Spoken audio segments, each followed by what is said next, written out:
અખંડ ભારતના શિલ્પી અને લોખંડી પુરુષ સરદાર વલ્લભભાઈ પટેલની જન્મ જયંતિ તેમજ ઇન્દિરા ગાંધીજીની પુણ્યતિથિ નિમિત્તે કોંગ્રેસ સમિતિ દ્વારા કાર્યક્રમ યોજાયો।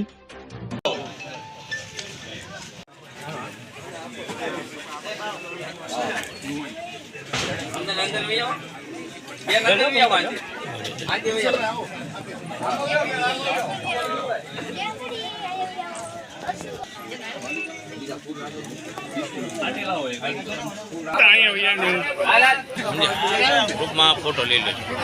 વરસાદનું વાતાવરણ હોય છે તે બદલ આપ સૌનો ખૂબ ખૂબ આભાર। સૌ પ્રથમ આપણે આજે સરદાર વલ્લભભાઈ પટેલની 150મી જન્મ જયંતિ અને સ્વર્ગસ્થ ઇન્દિરા ગાંધીની પુણ્યતિથિ નિમિત્તે આ કાર્યક્રમમાં ઉપસ્થિત રહ્યા છીએ। તો સૌ પ્રથમ આજના આ પ્રસંગે શિહોર નગરપાલિકાના વિરોધ પક્ષના નેતા જયરાજસિંહ મોરે ઉદ્બોધન કરશે। भारत माता की इंदिरा गांधी सरदार पटेल આજના શિહોર શહેર કોંગ્રેસ સમિતિ દ્વારા આયોજિત શ્રી સરદાર વલ્લભભાઈ પટેલની જન્મજયંતિ તેમજ આદરણીય શ્રી ઇન્દિરા ગાંધીજીની પુણ્યતિથિ નિમિત્તે આયોજિત કાર્યક્રમમાં અહીંયા ઉપસ્થિત શિહોર શહેર કોંગ્રેસ સમિતિના પૂર્વ પ્રમુખ શ્રી ધીરુભાઈ ચૌહાણ, જયદીપસિંહ ગોહિલ, શિહોર શહેર કોંગ્રેસ સમિતિના પ્રમુખ ભાઈ શ્રી કેકેભાઈ। અહીંયા ખૂબ જ મોટી ઉપસ્થિતિમાં બહેનો હાજર છે ત્યારે સ્વર્ગસ્થ ઇન્દિરા ગાંધી જે કાર્યો કર્યા છે તેમને પણ આપણે યાદ કરવા જોઈએ। વલ્લભભાઈ પટેલે જે કાર્યો કર્યા છે તેમને પણ યાદ કરવા જોઈએ।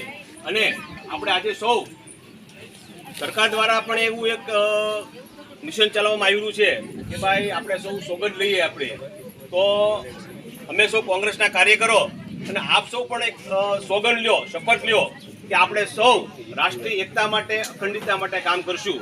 ખૂબ ખૂબ આભાર। Thank you. એટલે આર્યન લેડી અને લોખંડી મહિલા અને દેશના પહેલા મહિલા વડાપ્રધાન।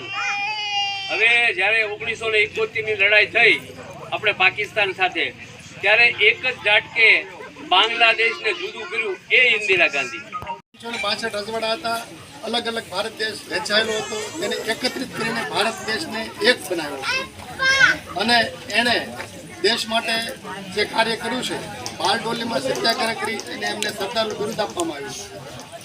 આ ઉપરાંત ઇન્દિરાજીએ ગરીબી હટાવો સૂત્ર આપ્યું, એને ન્યુક્લિયર જે આપણો દેશ હતો ને એમાં એને સામેલ કરેલા હતા અને બેંકોનું રાષ્ટ્રીયકરણ કર્યું હતું। આવા મોટા મોટા કાર્યો કર્યા હતા। મુખ્ય કાર્ય એ છે કે ગરીબી હટાવો। અત્યારની સરકાર એમ કહે છે ગરીબીઓને હટાવો। આપણે ગરીબીઓ માટે કામ કરવાનું છે। કોંગ્રેસના જે મુખ્ય ઉદ્દેશો છે એ ગરીબો માટેના છે। અમે તમારી સાથે હંમેશા જોડાયેલા રહીશું।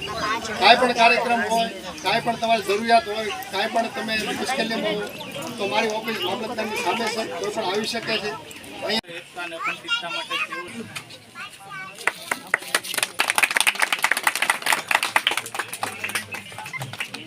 તેઓ મતદારો મને ખબર છે તમારા આ વિસ્તારના મુકેશભાઈના આપણા મતદારો છે, તમે તમારા નામે તમને મદદ આ બધા કરશે। અહીંયા આ બધા કરશે, મુંજાતા નહીં।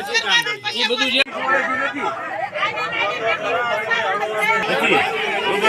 પછી ભાઈ